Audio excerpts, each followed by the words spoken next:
This conference will now be recorded.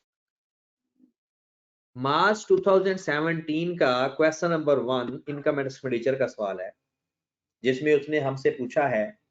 सवाल आपने एक बात का ख्याल रखना है, अगर ये सवाल आपको सारा सब्सक्रिप्शन नहीं फाइंड हो रही तो आप बाकी सवाल तो करो। जितना सवाल आपसे हो सकता है वो आपने लाजमी करना है। लिखा हुआ है the accountant of layer club was terminated. Terminated का मतलब है कि उसको निकाल दिया गया on account of charges of fraud, कि पता चला है कि उसने फ्रॉड किया है। On 31 December 2016 and mister Imad was appointed in his place. Mister Imad उसकी जगह आ गया। Imad has gathered the following information.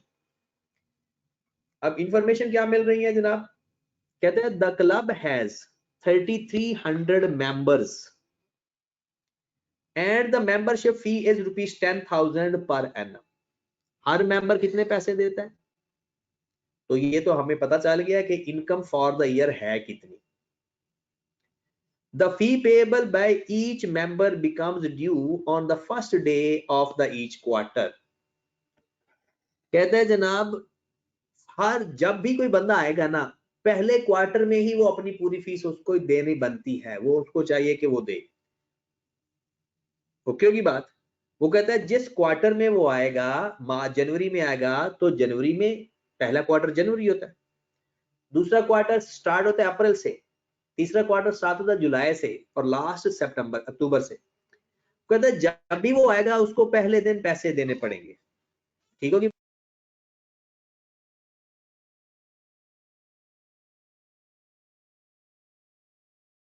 ठीक होगी बात?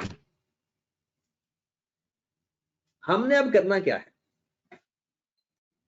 लिखा हुआ है कि जो फर्स्ट क्वार्टर में लोग आए थे ना, उनसे हमने इतनी अमाउंट रिसीव कर ली है। अगर हम इसको 10,000 पे डिवाइड कर देंगे तो हमारे पास नंबर ऑफ मेंबर्स भी आ जाएंगे। अगर हम इसको डिवाइड कर देंगे तो हमारे पास नंबर ऑफ मेंबर्स भी आ जाएंगे। ओके होगी बात? चलें जी। वो कहता है कि इस साल 10,000 फीस थी, लेकिन पिछले साल 9,000 फीस थी। However, the member was the same. Member change नहीं हुए। हमको पता है, हम तो एक बात पढ़ के फिर उसी को डिस्कस करते हैं, फिर आगे चलते हैं। हमने देखना है इस सवाल के अंदर कि कितनी फीस इनकम एंड एक्सपेंडिचर में जाएगी, सब्सक्रिप्शन फी कितनी फी प्रीपेड या एक्रूड में होगी, और कितनी fee balance statement of financial position में प्रीपेड के तौर पर जाएगी। डन होगी बात? तो बिस्मिल्लाह करते हैं जनाब जी। आ जाए जरा। सबसे पहले आप देखें, जो लोग 1 जनवरी को आए, उन्होंने 1 जनवरी को पैसे दिए कितने? 99,100,000। कितने पैसे दिए? 99,100,000। आप उन्हें मुझे ये बताना है कि ये 99,100,000 एक साल के उन्होंने पैसे दिए हैं, तो क्या ये इसी साल में इनकम लिख देंगे या इसमें कोई प्रीपेड है? 1 जनवरी के बाद 31 दिसंबर तक एक साल बनता है। कितना टाइम बनता है? पूरा एक साल। इसका मतलब ये हुआ कि ये इनकम पूरी की पूरी हमारी इनकम है, इसमें कोई प्रीपेड नहीं है। मैं यहां पर लिख देता हूं, 2 कॉलम बना देता हूं। एक कॉलम बना लेता हूं कि इस अमाउंट में से इनकम में कितनी अमाउंट जाएगी, बल्कि इनकम में लिखने की जरूरत नहीं है, वो तो अकाउंट ही बन जाएगा, सिर्फ प्रीपेड लिख लेते हैं।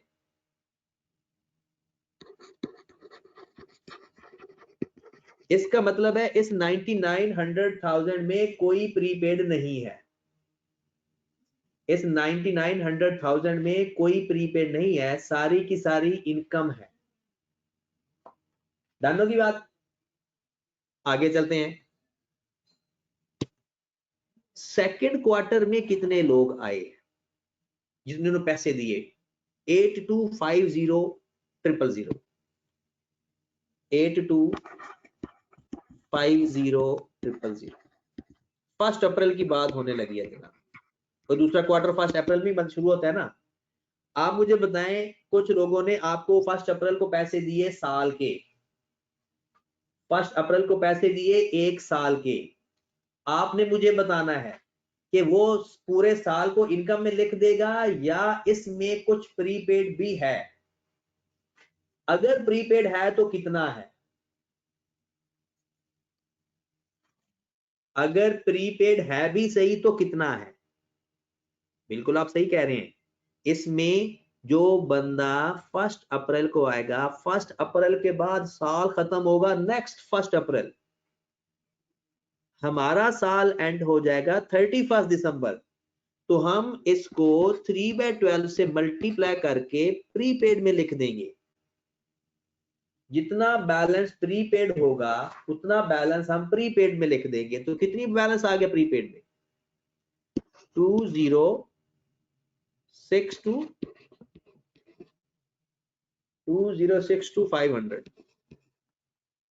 2062,500 डन। फिर वो कहते हैं 3 अप्रैल में कितने बंदे आए, 55,100,000 के पैसे हमारे पास आए। 3 अप्रैल 1 जुलाई को होता है जनाब। अब आपने मुझे बताना है कि ये जिस बंदे ने मुझे 1 जुलाई को पैसे दिए, जिन लोगों ने, और दिए साल के, तो उनका तो साल खत्म हो जाएगा अगले जुलाई में, लेकिन कंपनी का साल खत्म हो रहा है 31 दिसंबर। तो इस 55,100,000 में कितना एडवांस है, 6 मंथ का, तो मल्टीप्लाइड बाय 6/12 कितनी अमाउंट आ गई, 2750,000। लास्ट वन इज 1 अक्टूबर वाला क्वार्टर, चौथा क्वार्टर, 9350।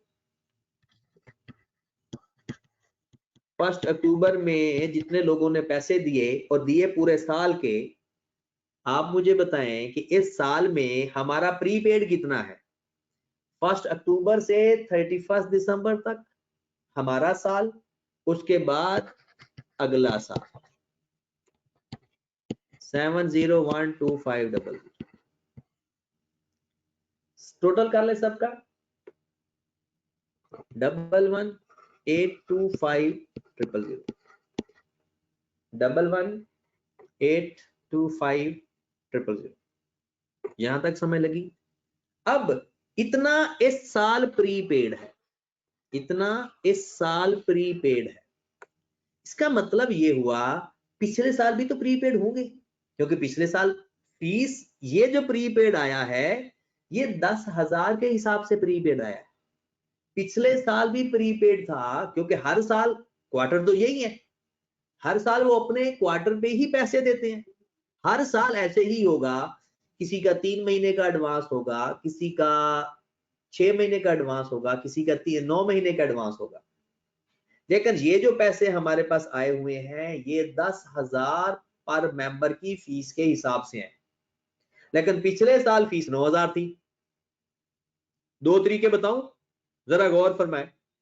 या तो एक तरीका ये है कि इस हर वैल्यू को 10,000 पे डिवाइड कर दो और 9,000 से मल्टीप्लाई करते जाओ। हर वैल्यू को 10,000 पे डिवाइड करते जाओ तो नंबर ऑफ मेंबर आ जाएंगे, और फिर उनको किससे मल्टीप्लाई करते जाओ, 9,000 से, और उसी तरह 3/12, उसी तरह 6/12।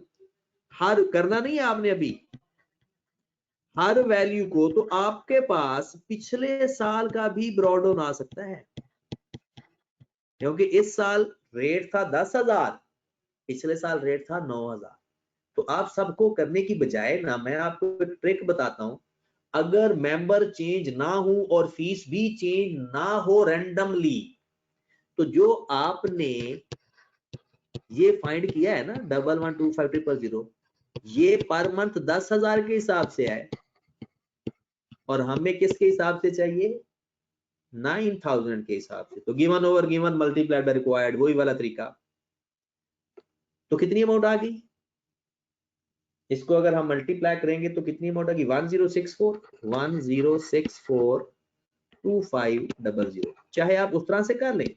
ये पिछले साल के एडवांसेस थे, ये इस साल के एडवांसेस है। ठीक है, सवाल हमारा हल हो गया, क्योंकि एक्रूड तो है ही नहीं इस सवाल के अंदर। इस सवाल के अंदर एक्रूड तो है ही नहीं। तो हम इसका लेजर बना लेते हैं सब्सक्रिप्शन का, तो हमारे पास सब्सक्रिप्शन आ जाएगी, सब्सक्रिप्शन अकाउंट।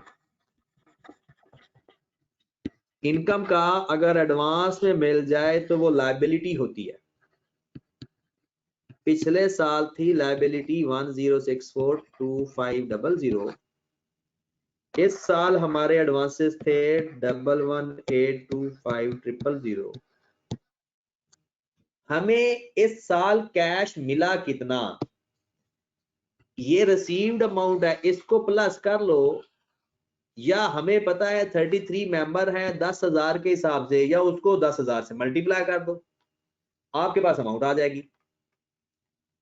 3300 को मल्टीप्लाई बाय 10,000 कर लो, या ये जो आपके पास लिखे हुए हैं इनको प्लस कर लो, ये भी तो रिसीव्ड है इसी साल। तो कितनी अमाउंट आपने रिसीव कर ली, 33 मिलियन कैश।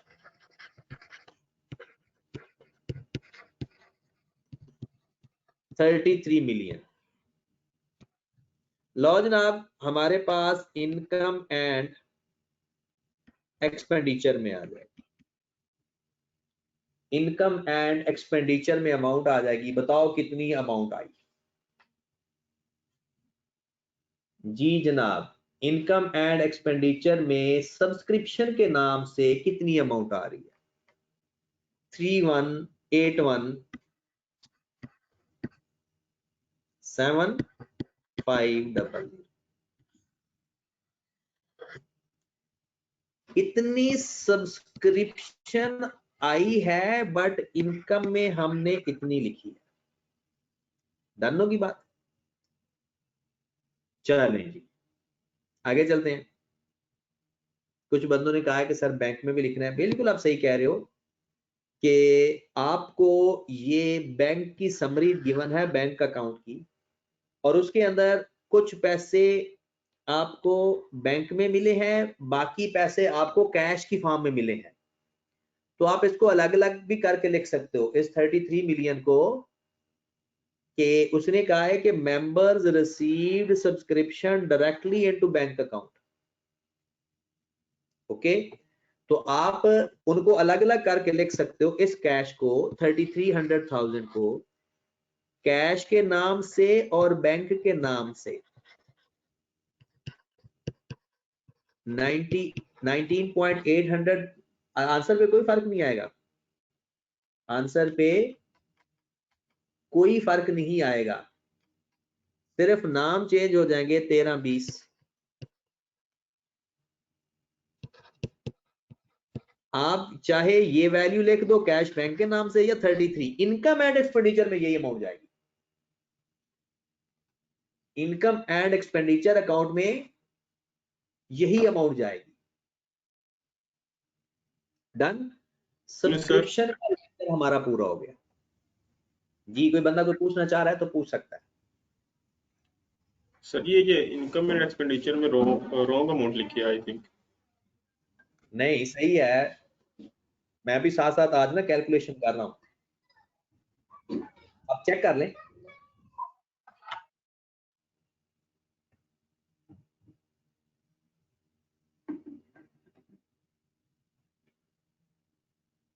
आप एक बार चेक कर लें।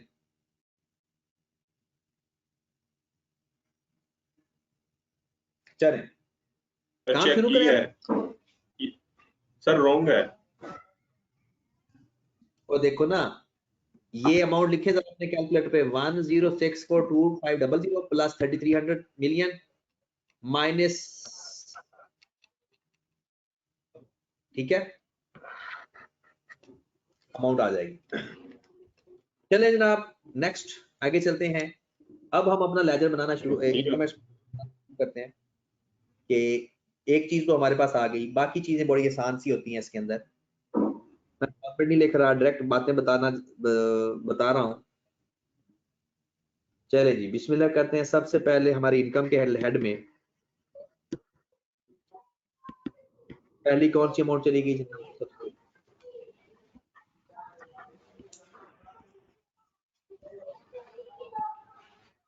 हाँ जी, सब्सक्रिप्शन में हम वर्किंग का रेफरेंस दे देंगे। वर्किंग नंबर 1 अमाउंट लिख दी हमने 3181 7500,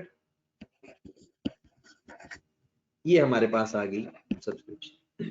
तो सब्सक्रिप्शन की तो कहानी खत्म हो गई। कैरिड ऑन भी हमारे पास आ गया जी, हमने ये फाइंड किया है कैरिड ऑन, ये आगे लायबिलिटी में चला जाएगा। आगे चलते हैं, उसके बाद बाकी इंफॉर्मेशन ढूंढते हैं। लिखा हुआ है balance as at 1 January 2016, cash deposited into bank, return of amount recovered, ये भी हमारी इनकम होगी। रिटर्न ऑफ अमाउंट रिकवर्ड, जब बैड डेट्स रिकवर्ड होते हैं ना, वो भी हमारी इनकम होती है। बैड डेट्स रिकवर्ड,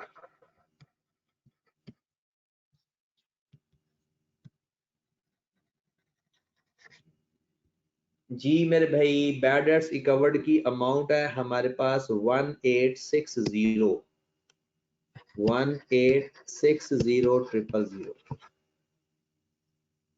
डन होगी बात।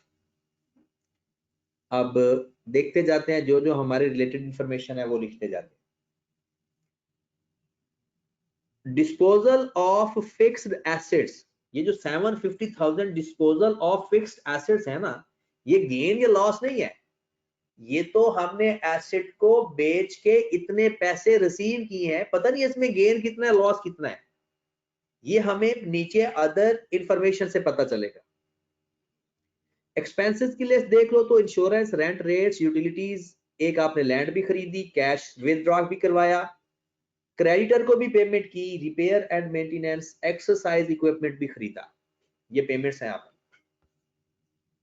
फिर वो कहते हैं आपने कैश से जो पेमेंट की है पैटी कैश, वो आपने सैलरी पे पे किया और सन्ड्री एक्सपेंस भी पे किया। चले जनाब, एक बड़ी प्यारी इंफॉर्मेशन आने लगी है। द क्लब हैज अ टक शॉप, ट्रेडिंग अकाउंट की इंफॉर्मेशन आ गई। which earn profit margin 20% of sales, profit margin 20%, all sales of tuck shop are made on cash। ऊपर जो इंफॉर्मेशन है ना, वो बैंक स्टेटमेंट की है, बैंक अकाउंट की इंफॉर्मेशन, और टक शॉप की सेल्स सारी की सारी कैश में। इसका मतलब है ऊपर इसकी इंफॉर्मेशन बताई नहीं हुई। During the year stock costing 500,000 were destroyed by fire। ये जो 5 लाख का आपका नुकसान हो गया है, इसकी एंट्री पास करनी आती है आप लोगों को?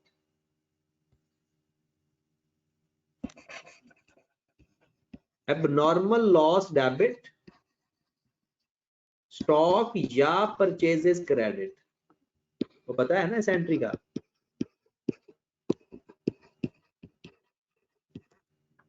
एबनॉर्मल लॉस डेबिट, परचेजेज या स्टॉक क्रेडिट। अब क्या करेंगे, इस 5 लाख को अदर एक्सपेंस में लिख देंगे और इस 5 लाख को परचेजेस में से माइनस कर देंगे। परचेजेस क्रेडिट हो रहा है ना, परचेजेस में से माइनस कर देंगे। ओके होगी बात? चलिए जनाब आगे चलते हैं, इसकी इंफॉर्मेशन देखते हैं। नेक्स्ट इंफॉर्मेशन पढ़ने की बजाय मैं आपको इंफॉर्मेशन ये पढ़ाना चाह रहा हूं क्रेडिटर की और टक शॉप की। क्रेडिटर का लेजर बनाऊंगा तो मुझे टक शॉप की क्या चीज फाइंड होगी? क्रेडिटर के लेजर से टक शॉप की क्या चीज फाइंड होगी? परचेजेस। याद आया ना, क्रेडिटर से कॉस्ट ऑफ सेल फाइंड नहीं होती, क्रेडिटर के अकाउंट से परचेजेस फाइंड होती हैं और स्टॉक के अकाउंट से कॉस्ट ऑफ सेल फाइंड होगी। तो मेरे भाई वर्किंग नंबर 2 कर लें, क्रेडिटर का लेजर बनाते हैं। हाँ जी, बनाया जरा क्रेडिटर का लेजर। ब्रॉड में कितना है क्रेडिटर में? 2500,000।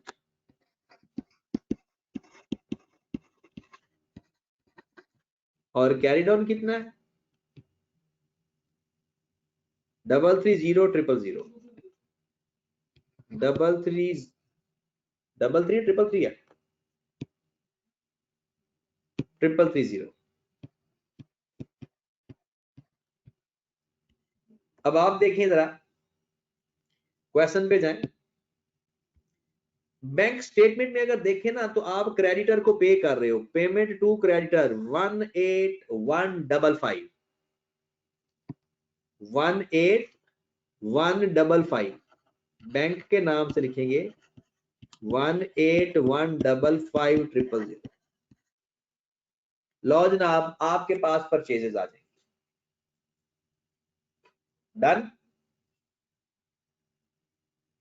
18985 18, दोबारा बताएं जरा, 985।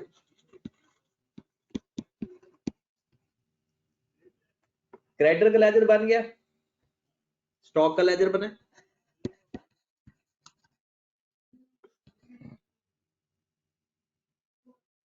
स्टॉक का ब्रॉडाउन है, नीचे बताया हुआ है 2300,000।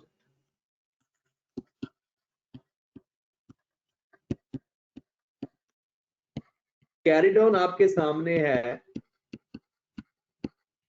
2500,000। सवाल को साथ साथ देखना भी होता है, सवाल को भी देखा करें।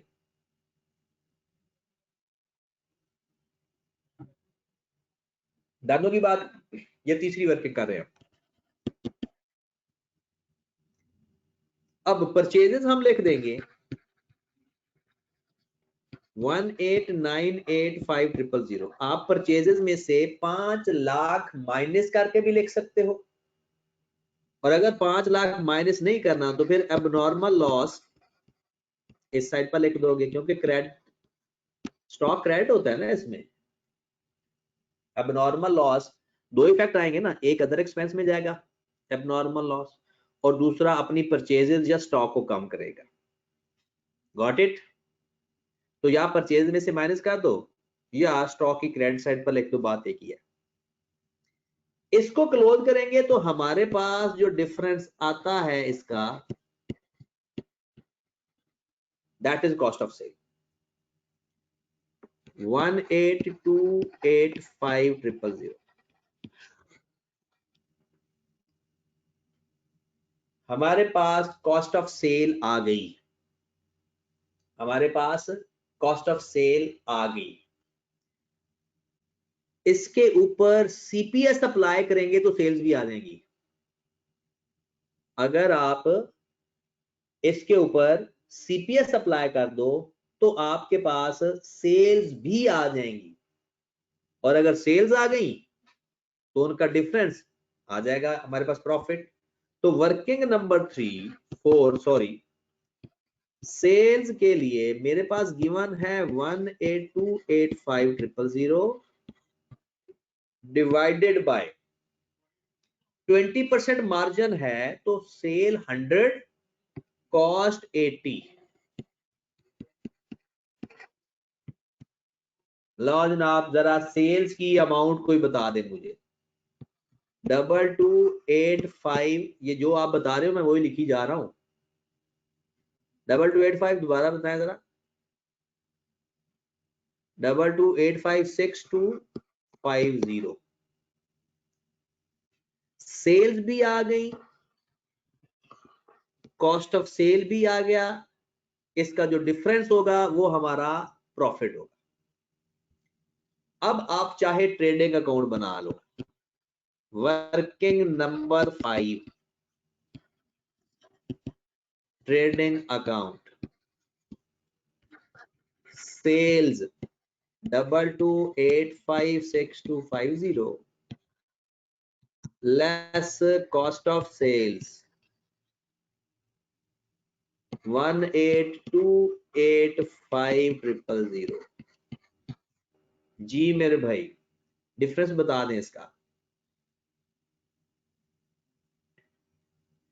4571250 4571250। लो जनाब ट्रेडिंग अकाउंट भी कंप्लीट हो गया। जी जनाब ट्रेडिंग अकाउंट आपने सवाल तो किया होगा, लाजमी बात है। सिर्फ मैं तो उन लोगों को बता रहा हूं कि जिन लोगों ने सवाल में किसी को कोई इश्यू आया होगा या सवाल नहीं किया होगा। 4571250 आपने सवाल पढ़ा है कि इसके अलावा कोई भी और इनकम नहीं है, इसके अलावा कोई भी और इनकम नहीं है। तो इसका टोटल कितना आ गया, क्या बताया था? 38248,750 डन। अब हम एक्सपेंडिचर तो लिखेंगे, एक्सपेंडिचर लिख भी लेते हैं काफी हद तक, लेकिन इसमें एक्सपेंडिचर लिखने से एक पहले और बात लिखना जरूरी है। वो बात क्या है? अगर आप सवाल के रिक्वायरमेंट पढ़ें, लिखा हुआ है determine the amount lost incurred by club due to fraud committed by previous accountant. और वो जो लॉस है वो भी तो हमने लिखना है एक्सपेंस के अंदर। तो इसका मतलब ये हुआ कि पहले हमें वो लॉस फाइंड करना पड़ेगा। 99% कैश बुक बनाई जाती है और उस कैश बुक में लॉस फाइंड हो जाता है। मतलब जितना कैश आ रहा होता है डेबिट साइड पर लिख देते हैं, जितना कैश जा रहा होता है क्रेडिट साइड पर लिख देते हैं। उनका जो डिफरेंस होगा उसको हम लिखते हैं कैश लॉस। मोस्टली जब भी कोई फ्रॉड फाइंड करना आता है ना, अगर वो स्ट्रेट फॉरवर्ड ना बताए तो आप लोग उसकी कैश बुक बना लिया करो। क्या बना लिया करो? Cash book. आ जाते हैं, पहले हम इसका तीसरा पार्ट कर लेते हैं।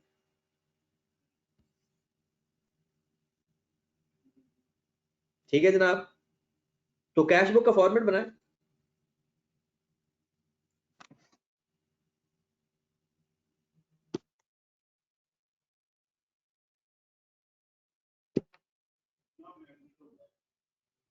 जी जनाब कैश बुक, ये पार्ट 1 कर रहे हैं और इसका जितना लॉस आएगा ना वो भी हम लिख देंगे। कैश का ओपनिंग बैलेंस कितना है? Opening and closing balance of cash and bank 3 lakh साल के शुरू में है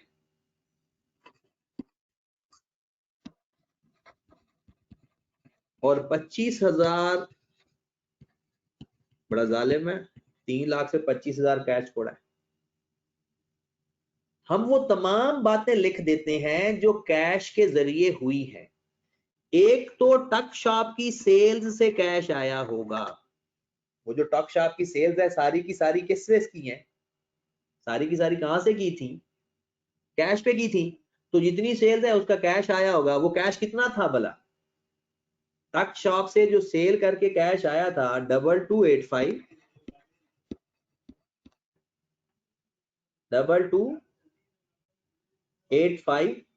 6250 डन। एक पैसा आपने बैंक से भी निकलवाया है, ये बैंक स्टेटमेंट से आपको पता चलेगा। आपने कुछ पैसे बैंक से भी निकलवाए हैं और वो बैंक स्टेटमेंट से पता चलेगा। ये लिख देखें जरा, cash withdrawal from the bank 6120 6120 000, ये हमने बैंक से पैसा निकलवाया। डन होगी बात। उसके बाद आपने बैंक में पैसे जमा भी करवाए, कैश डिपॉजिटेड इनटू बैंक। जो बैंक में पैसा जमा करवाएगा उससे हमारा कैश कम हो गया होगा, जो बैंक से पैसा निकलवाया होगा उससे हमारा कैश बढ़ गया होगा। ओके होगी बात।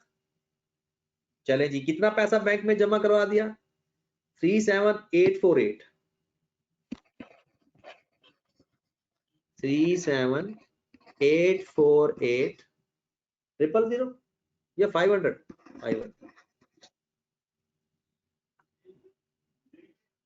उसके बाद एक बात और वो कह रहा है कि मैंने ना कैश के जरिए ये खर्चे भी किए हैं। सैलरी दी है 2300,000 और सन्ड्री एक्सपेंसेस कैश में पे किए हैं 640,000। सैलरी पे की 2300,000 और मिसलेनियस एक्सपेंस किए 640,000। क्लोज कर देंगे।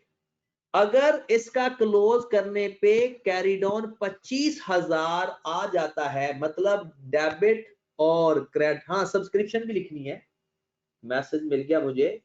जो सब्सक्रिप्शन हमने कैश फॉर्म में ली है, क्योंकि बैंक में आई थी 19,800, 13,200 कैश में आई थी, यानी उसने टोटल बता दी थी और जितनी बैंक में आई थी वो बता दी थी। टोटल ऐसा था ना 33 मिलियन थी टोटल, और उसमें कहा था इसमें से ये बैंक स्टेटमेंट में नजर आ रही है, इसका मतलब है बाकी सारी फिर कैश फॉर्म में मिल गई। अब अगर डिफरेंस इसका आ रहा होगा वो होगा लॉस, उसे बोलते हैं कैश डिफॉल्केशन या कैश मिस अप्रोप्रिएशन। अगर सारा कुछ लिखने के बाद बैलेंस फिर भी आ रहा हो क्रेडिट साइड पे, तो वो क्या कहलाएगा? कैश डिफॉल्केशन या कैश मिस अप्रोप्रिएशन। बता दें जनाब कितना कैश मिस अप्रोप्रिएट हुआ? 1662750। इतना पुराना अकाउंटेंट आपका कैश खुर्द बुर्द करके ले गया। ओके की बात। चले जनाब, ये हमारा ए पार्ट सॉल्व भी हो गया और इसका जो इफेक्ट आएगा वो हमारे अदर एक्सपेंस में भी आएगा, क्योंकि लॉस तो है आखिर। तो हम चलते हैं उसकी रिकॉर्डिंग करते हैं। सबसे पहला लॉस ये लिख देते हैं,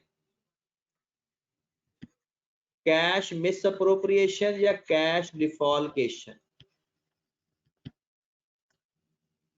आप लोगों ने कितने कैश की डिफॉल्केशन फाइंड की है? एक बार दोबारा बता दें। 1662750। एक वो जो एबनॉर्मल लॉस हुआ था वो भी लिख लें, जो पता है ना वो तो लिखे ना। एबनॉर्मल लॉस 5 लाख का।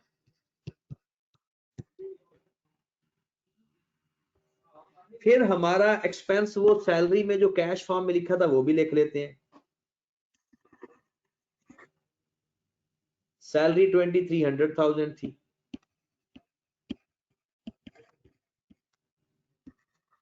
Miscellaneous expense 6,40,000। क्या बताया था आपको कि अगर जिस इनकम या एक्सपेंस का ओपनिंग क्लोजिंग बैलेंस गिवन होगा उसका लेजर बनाकर एक्सपेंस में लिखेंगे, और जिसका ओपनिंग क्लोजिंग नहीं गिवन होगा डायरेक्ट लिख देंगे। ऐसी बात की हुई है। चले जी, उसी को फॉलो करना है। आप देख ले कि आपको रेंट प्रीपेड गिवन है तो रेंट डायरेक्ट नहीं लिखना। आपको रेंट प्रीपेड में गिवन है तो रेंट को डायरेक्ट नहीं लिखना, उसका लेजर बना लेना है। बाकियों को डायरेक्ट लिख सकते हो। जी जनाब, कौन कौन से एक्सपेंस हैं लिखना शुरू कर देते हैं। इंश्योरेंस 175,000, जो बगैर लेजर के हैं वो तो लिख लें। इंश्योरेंस 175,000, रेंट प्रीपेड है तो लेजर बनेगा। यूटिलिटीज 4365,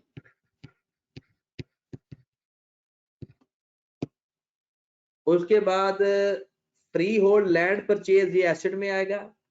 पेमेंट टू क्रेडिटर ये repair and maintenance 7 lakh, repair and maintenance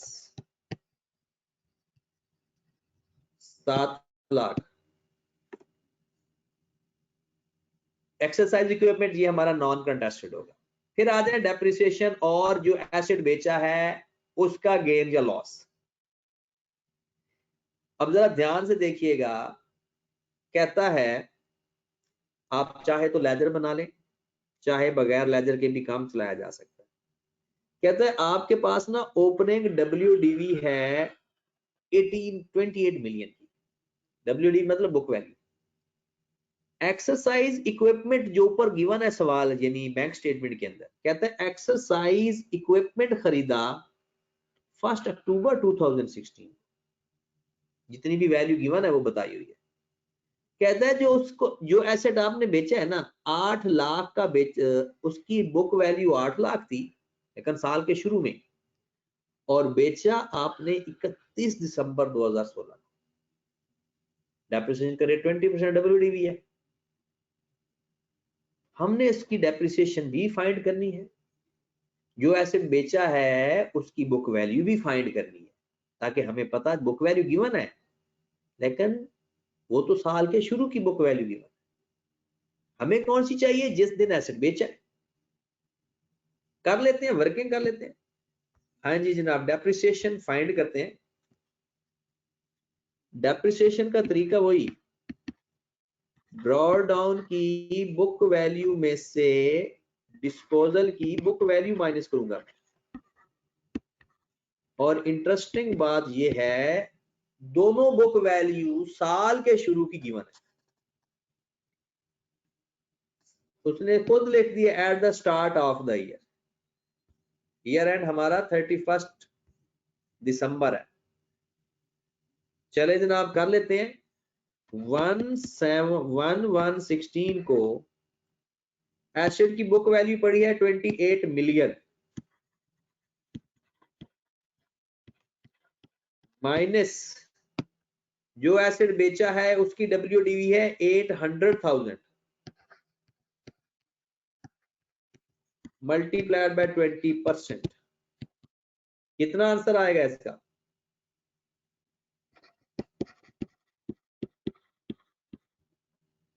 5440000। फिर बात हुई एडिशन की। पहले डिस्पोजल की बात कर लेते हैं या एडिशन की। एडिशन हुआ था 31 मार्च को, सॉरी डिस्पोजल 31 मार्च 16 को।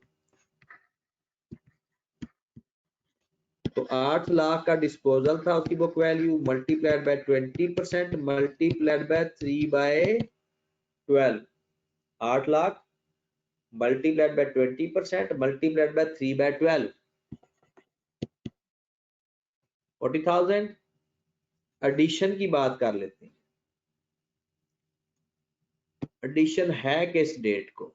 1 अक्टूबर को 110। एडिशन की वैल्यू उसने ऊपर बताई हुई है, लिखा है ना एक्सरसाइज इक्विपमेंट, ये लिखी हुई 7350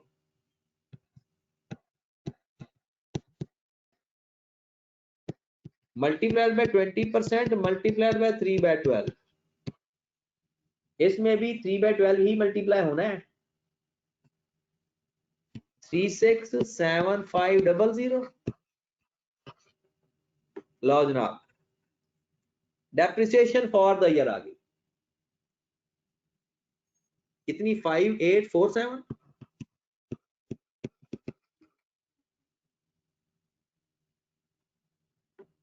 हाँ, एक सवाल मैं मिला है कि सर आपने लैंड नहीं ऊपर लिखा। लैंड डेप्रिशिएट नहीं होता जब तक कि बताया ना जाए। लैंड डेप्रिशिएट नहीं होता जब तक के बताया ना जाए। Got it? इसलिए ये मैंने डेप्रिसिएशन फाइंड करने लगा हूं। तो डेप्रिसिएशन में उसने, अगर आपने गौर किया हो तो उसने हमारे ब्रॉड ऑन के अंदर लैंड का जिक्र ही नहीं है। आप सवाल के अंदर देख लें कहां ब्रॉड ऑन गिवन है। जो उसने फिर लैंड तो इस साल खरीदी है, लैंड इस साल खरीदी है। और एक बात और जरा ध्यान से देखिएगा, जो एसेट मैंने बेचा था साल के शुरू में 8 लाख का था, 40,000 का मजीद डेप्रिशिएट हो गया तो बच कितने का गया? 7,60,000। कितने का बच गया? 7,60,000 वाला एसेट आपने बेच दिया 7,50,000। 7 लाख तो लॉस आ गया। कितने का लॉस आ गया? 750,000 माइनस कर देंगे तो 10,000 का लेजर बना लो, या ऐसी चीजें तो डायरेक्ट भी लिख ही सकते हो। ओके होगी बात? चले जी जल्दी से आप आ जाओ, टाइम थोड़ा है। डेप्रिसिएशन वर्किंग का रेफरेंस पेपर में जरूर देना है। डेप्रिसिएशन 5847 500, लॉस 10,000 अभी निकाला है। हाँ जी चेक करो कोई भी ऐसी चीज जो हमने ना लिखी हो। यूटिलिटीज भी हो गया। रेंट का लेजर बनाओ जल्दी से, रेंट का लेजर बना लो। ब्रॉडबैंड कितना है? 168। मैं लेजर नहीं बना रहा, डायरेक्ट लिख देता हूं 168,000। पे कितना किया है? बैंक के नाम से पे कितना किया है? 42,100,000। और याद रखें मैं दिमाग में लेजर बना रहा हूं, ये ब्रॉडबैंड की अपोजिट साइड पे आएगा तो माइनस लिख दूंगा। ब्रॉडबैंड की अपोजिट साइड पे आता है ना, ये उसी साइड पे आता है। पे किया है, अच्छा ये प्रीपेड है, प्लस होगा। प्रीपेड है, सेम साइड है इसकी, और क्लोजिंग की अपोजिट साइड है तो वो कितना आ जाएगा? 175,000। ये प्रीपेड का लेजर बनेगा। तो डिफरेंस बता दें। लो जी मेरे ख्याल में तो यही एक्सपेंसेस है, इसका टोटल कर दें। और अगर कोई एक्सपेंसेस रह जाए तो वो बाद में लिख लीजिएगा। आप इसका टोटल एक्सपेंसेस का करके मुझे बता दें।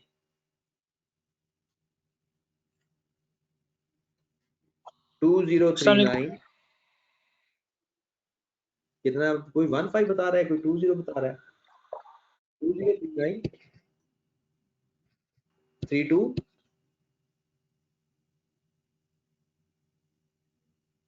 3250।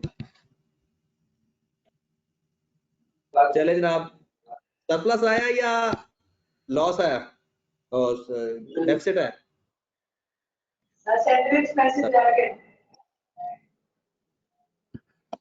सरप्लस लिख लिया 178,550। चले जनाब, सर मैं सर सेंड कर दूंगा। जी जी सर वो जरा सब्सक्रिप्शन का ब्रोडन बता दें, मेरा नेट चला गया था मेरा। उसका ब्रॉडऑन क्या था? 10,000 पे डिवाइड करके 9,000 से मल्टीप्लाई कर दिया था। ठीक है। सर वो और एक स्टूडेंट का मैसेज, ये जो नेट एसेट्स बताना है, बिल्कुल चेंज ऑफ नेट एसेट्स का मैंने आपको एक लेक्चर प्रॉपर देना है। ठीक है, वो परेशान ना हो बिल्कुल ही। वो जब लेक्चर आपको पढ़ा दूंगा आपने सिर्फ वही तैयार करना है और वो उसी वक्त तैयार हो जाएगा। ठीक है, अभी नमाज का टाइम हो गया इसलिए आप नमाज अदा करो। कोई क्वेश्चन है वो नमाज के बाद। अच्छा ठीक है, ओके जी, अल्लाह।